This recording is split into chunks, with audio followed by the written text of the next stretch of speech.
Connecting the ag industry with local businesses. More than 500 people came out to the Fort Idaho Center for the Nampa Ag Forum, put on by the Nampa Chamber.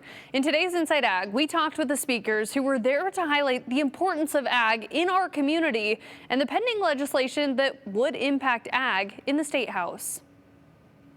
It might be hard looking into the crystal ball and knowing exactly what will come in Idaho's future for agriculture. We don't want to wake up 10 years from now and wonder where our Idaho went. But the Nampa Ag Forum's goal is to make the future a little less foggy by bringing together leaders. This is a room that's pretty diverse. It's everyone from business folks to Aggies to insurance to education. And by talking about the current issues the industry is facing. Among the speakers, So I want to scratch the surface on 3 legislative issues that we're working on this year. Samantha Parrott with the Snake River Sugar Beet Growers Association. I talked about immigration and labor, I talked about ag land protection, and then water. Parrott says after hearing from farmers, the immigration legislation is a top concern. Idaho is experiencing a labor shortage, and also in agriculture, we have over time we have depended on an unauthorized workforce by no fault of our own, but these jobs in agriculture are really hard. And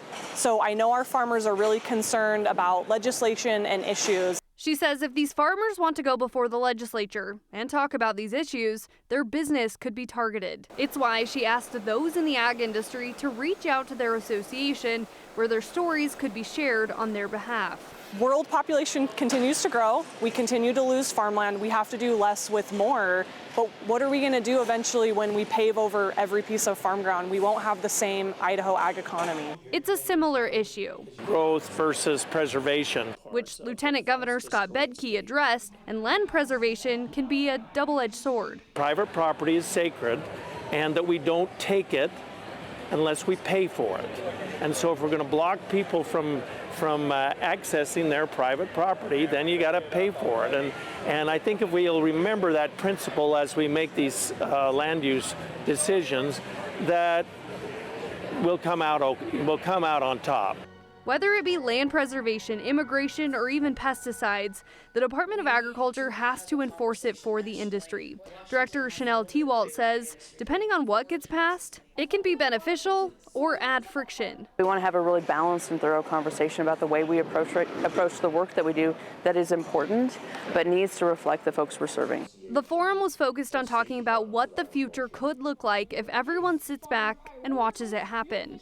The speakers hope each person from the several different organizations take the information home and gets more active in the policy-making decisions. If we lose access to our workforce, if we lose our farm ground, if we don't have access to water, we will not continue to be the powerhouse ag state that we have always been.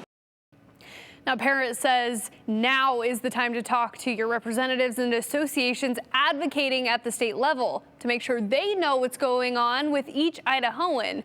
Now, the chamber has done this several years, and this year was the most attended yet.